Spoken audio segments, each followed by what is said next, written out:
You wake to the sound of marble cracking beneath the weight of golden statues, effigies not of gods, but of a man who dares to be one. The year is 39 AD, and you are a senator of Rome. The Palatine Hill looms over you, its shadow colder than the autumn wind, while inside the imperial palace the young Emperor Gaius Julius Caesar Augustus Germanicus, known forever as Caligula, has summoned you and your colleagues for another trial. Or rather, another performance. Before you, a man barely in his 20s toys with the neck of his beloved horse, Incitatus, while speaking casually of death. The names he weighs aloud are not of enemies in battle but of senators, friends, rivals, husbands, fathers, men who now sweat under their heavy robes, fearing their turn on his lips. Perfume and blood seem to mix in the air, as the emperor's laughter drifts over the assembly like incense from a profane altar. But how did Rome reach this point, with its senators trembling at the whims of a boy who believes himself divine? To answer, we must step back. Caligula had not always been a terror. When he ascended to the throne in 37 AD, Rome wept with joy. He was the son of Germanicus, the empire's golden general, whose victories in Germania had won the loyalty of the legions and the admiration of the people. His mother, Agrippina the Elder, was granddaughter of Augustus himself, Rome's first emperor. Young Gaius had spent his childhood trailing behind the marching camps of soldiers, his tiny boots earning him the affectionate nickname Caligula Little Boots. These same soldiers once cradled him on their knees, laughing at his boyish charm.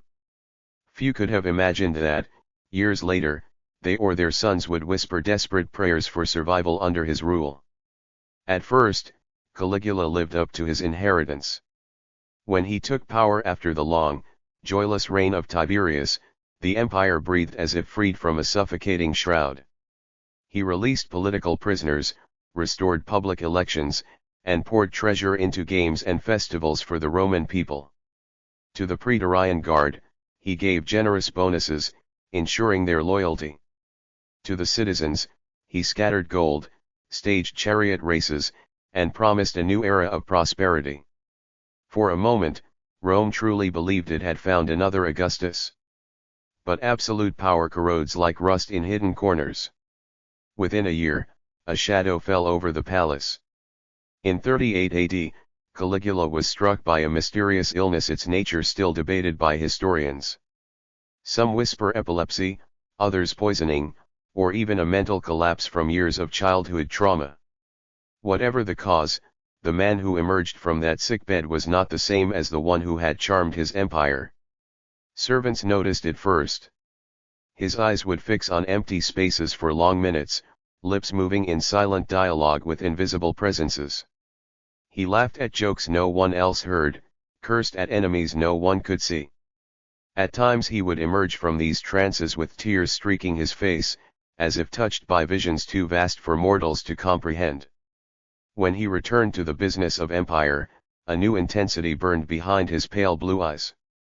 He no longer ruled as a man blessed by the gods, he ruled as one of them.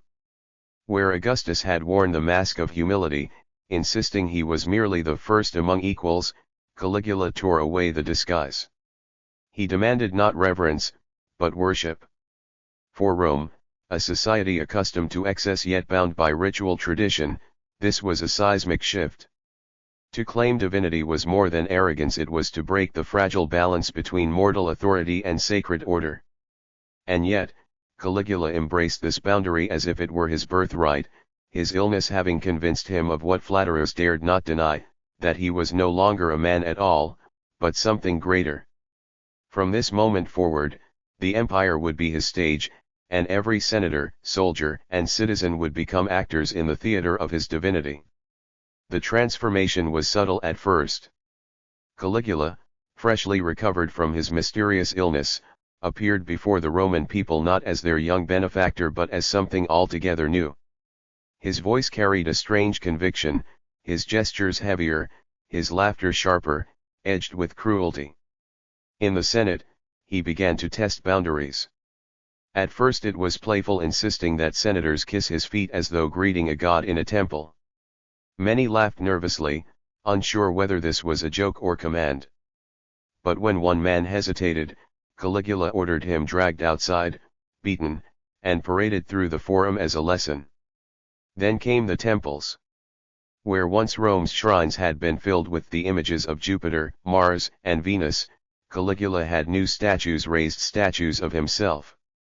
Not merely likenesses, but images of a living god in marble and gold. He ordered priests to make sacrifices in his honor.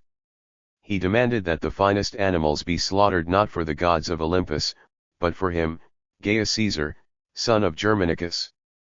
The common people murmured in disbelief, yet still attended the rituals, for fear is a strong priest. The senators, bound by duty, played their roles as well, bowing in silence as their emperor sat on a golden throne beneath the shadow of the Capitoline Hill, where Jupiter himself was worshipped. But Caligula was not content with Rome alone. In a shocking move, he commanded that his statue be placed in the great temple of Jerusalem, among the sacred grounds of the Jews who bowed to no man, only to their one invisible God. To them, the command was unthinkable, blasphemy beyond measure. Revolt simmered, and only the swift diplomacy of governors prevented open rebellion. Even within Rome, his hunger grew stranger. He did not merely wish to be a god, he wished to be all gods. On some days he dressed as Mercury, carrying a caduceus staff, on others, as Apollo, strumming the lyre and singing through the night.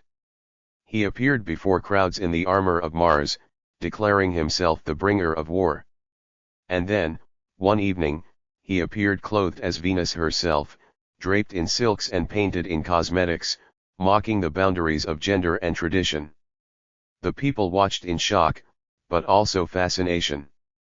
Never before had an emperor so nakedly blurred the line between man and deity, between male and female, between ruler and god. For the poor, it was spectacle. For the Senate, humiliation. For Caligula, it was destiny. By the second year of his reign, his paranoia deepened. He saw betrayal in every whisper, conspiracy in every glance. Senators who once dined with him now found themselves accused of treason, their estates seized, their throats cut. Executions became theater, staged as grandly as gladiatorial games. He would summon a man for dinner, greet him warmly, and by dessert the guest's head would roll in the courtyard. And yet, in this madness, Caligula remained utterly unpredictable. The same hand that signed a death warrant would scatter coins to starving children. One day he might embrace the people as his beloved children of Rome, the next, he might curse them for their ingratitude and order mass punishments. It was not cruelty alone that terrified Rome, it was the chaos. For a society built on order, ritual, and law, nothing was more dangerous than a ruler who answered to nothing but the voices in his own head. From the Palatine Hill to the farthest provinces, one truth spread like smoke across the empire: Rome was no longer ruled by a man. Rome was ruled by a god who demanded worship, a god who laughed at fear, a god whose mercy was as fleeting as lightning. And in the silence of the Senate chambers, among men who once shaped the destiny of the Republic, a single thought began to take root, quiet at first, but soon impossible to ignore.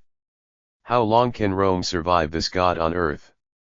By 39 AD, the emperor's reign had become less a government than a stage play, one in which every Roman was forced to perform. For Caligula, cruelty was not merely punishment, it was spectacle. He delighted in turning justice into entertainment. Trials were no longer solemn affairs but carnivals of humiliation. A senator accused of treason might be forced to argue his innocence while standing naked, his family weeping nearby. When Caligula grew bored, he would give a subtle gesture, and the guards would silence the man forever. The crowd, gathered to witness, often applauded out of terror more than joy. But the games, those ancient Roman blood sports, were where Caligula revealed his true appetite. Unlike his predecessors, who used gladiatorial shows to honor tradition and distract the masses, Caligula treated the arena as his personal stage. He would order entire sections of the audience thrown to the beasts simply because he was tired of the spectacle. Let those without tickets have their entertainment, he would sneer, as lions devoured citizens who had come only to watch. Then there was his most infamous love, his horse, Incitatus. More than a pet, Incitatus was dressed in purple robes, lodged in a marble stable, and fed oats mixed with flakes of gold. At banquets, the horse drank wine from crystal cups, seated beside senators who dared not laugh. Caligula even declared his intention to make Incitatus a consul of Rome, mocking the Senate by showing that an animal could serve as well as they. Some claim this was satire, others insist it was madness, but for the senators forced to bow to a horse, the insult was the same. And still, his whims grew darker. Stories spread of his indulgences, incest whispered with his sisters, most scandalously Drusilla, whom he loved with such intensity that, upon her death, he ordered her deified as a goddess. At feasts, he mocked husbands by bedding their wives in adjoining chambers, then returning to the table to discuss their performance. What others held sacred, marriage, blood, honor, Caligula desecrated with laughter. Rome itself became a playground for his excesses. He built lavish ships that floated like palaces upon the sea, their decks filled with gardens, fountains, and theaters. On them, he staged orgies, feasts, and grotesque spectacles, luxuries so vast that they drained the imperial treasury. To refill it, he revived treason trials, confiscating the estates of the condemned, turning noble blood into gold for his pleasure. But perhaps most chilling of all was his fascination with fear itself. He once remarked, "Let them hate me, so long as they fear me." To Caligula, hatred was irrelevant. Love was unnecessary. But fear was divine. Fear made men bow lower than worship ever could. And so the empire bent under the weight of that fear. Mothers hushed their children at night, whispering that the emperor's spies were everywhere. Senators feigned loyalty with trembling hands. Soldiers saluted with eyes fixed on the ground, never daring to meet the gaze of the man who called himself a god. Rome had endured tyrants before, but never one who laughed as he destroyed the very order that sustained it. Under Caligula, cruelty was not a tool, it was the purpose. And yet, even as the empire bled, he hungered still for more, for triumphs, for wars, for conquests worthy of a god. The stage was set for his most bizarre campaign, one that would bewilder his legions and stain his name in history forever. By the year 39 AD, Caligula's thirst for glory had outgrown Rome's walls. To him, the empire was no longer enough. He craved victories that would echo louder than Caesar's in Gaul or Augustus's in Egypt. But the wars he envisioned were not fought against nations. They were fought against reality itself. He began with Gaul and Germania. At first, the campaign looked like tradition, the emperor leading his legions north, recalling the triumphs of his father, Germanicus. The soldiers marched proudly, banners snapping in the wind. Yet the battles they expected never came. Instead, Caligula led them in strange maneuvers, mock battles staged in forests, ambushes against phantom enemies, and sudden, unexplained retreats. Some whispered that he was not fighting men at all, but demons only he could see. Then came the coast.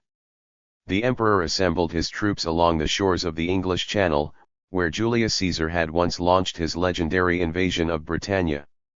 The legions braced for battle, ready to cross the sea and carve another province into Rome's map. But Caligula had other plans.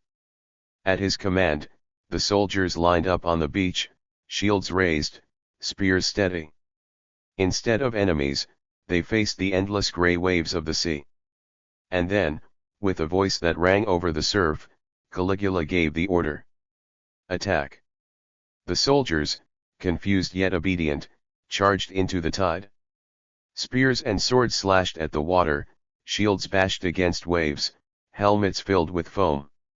To onlookers, it was a grotesque parody of war, thousands of Rome's finest warriors battling Neptune himself.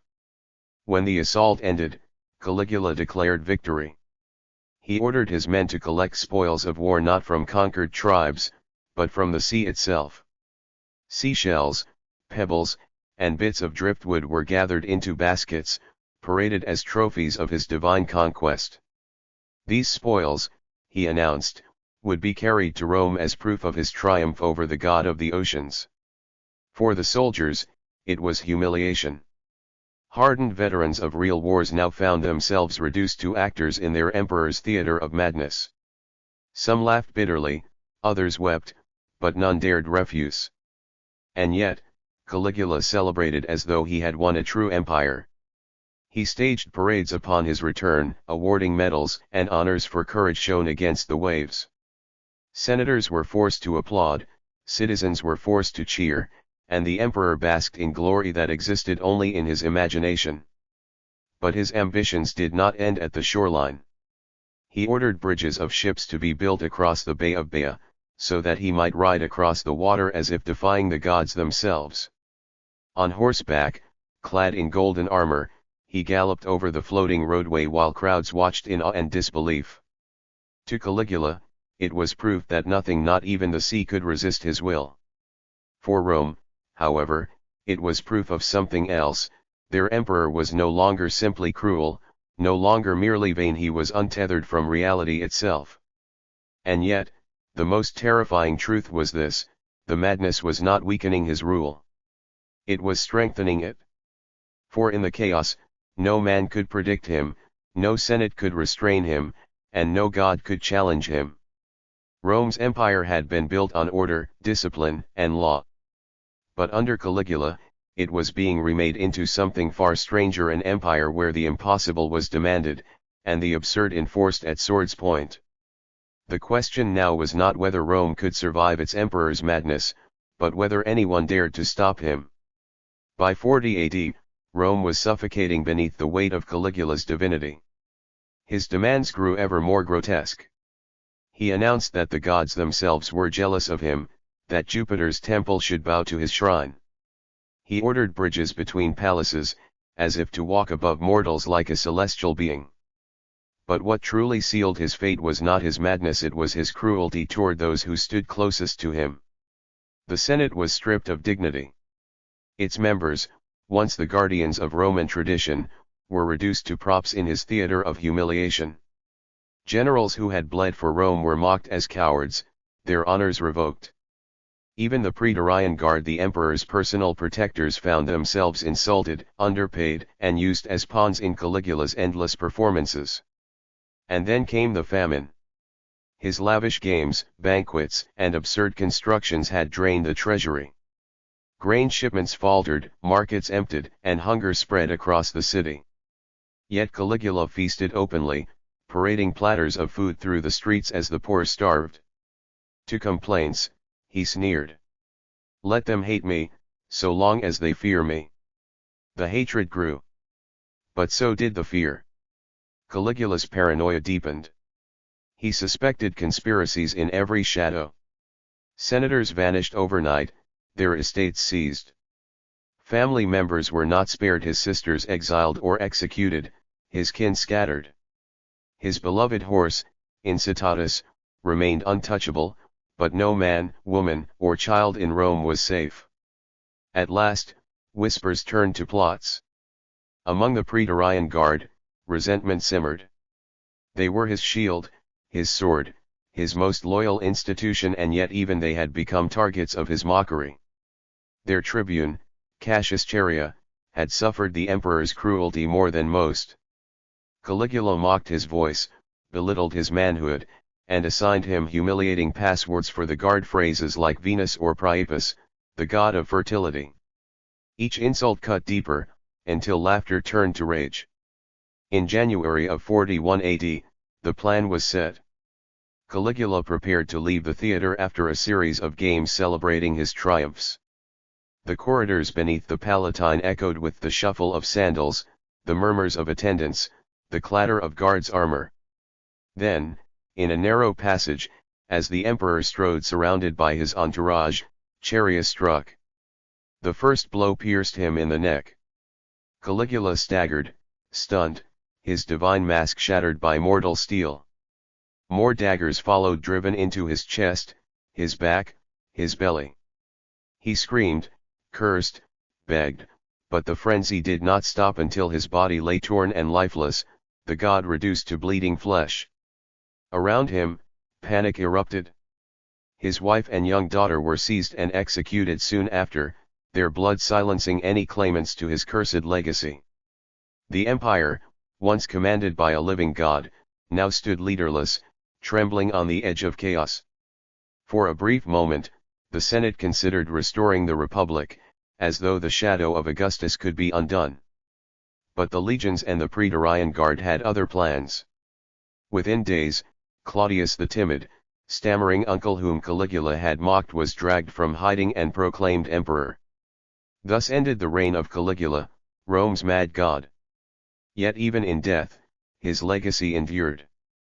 To some, he was the ultimate tyrant, proof that absolute power corrupts absolutely. To others, he was a tragic figure broken by trauma, poisoned by illness, consumed by the weight of empire. To history, he remains a paradox, a man loved as a child, worshipped as a god, feared as a tyrant, and remembered forever as the emperor who dared to war against the sea. The marble floors of the Palatine Palace ran red on that January day in 41 AD. With Caligula's death, Rome exhaled a long, shuddering breath of relief. But relief was not the same as peace.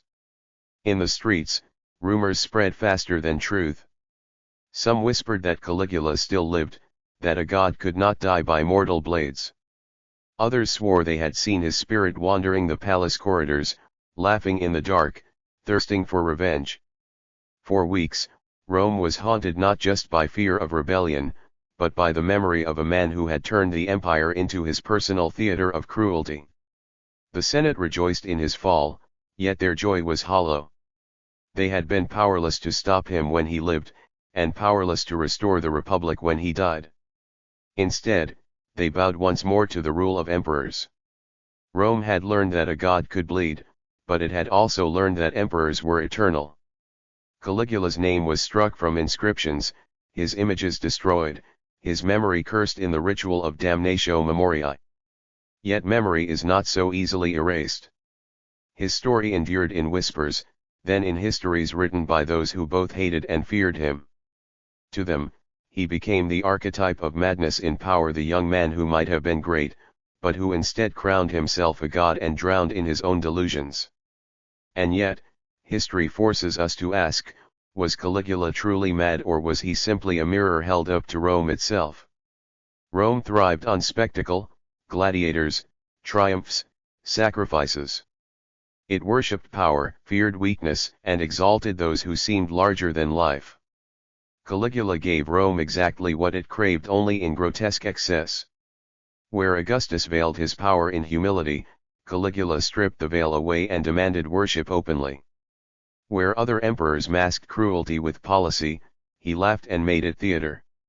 In this sense, Caligula was not merely an emperor gone mad. He was Rome unmasked. 2,000 years later, his story still lingers like a shadow across history. We tell it not only to marvel at his strangeness, but to remind ourselves of a truth Rome learned too late, that power without restraint is a god that devours its own worshippers. And so, in the ruins of the Palatine, where weeds now curl around broken marble, the ghost of Caligula remains. Not as the god he believed himself to be, but as a warning etched forever into the memory of empire.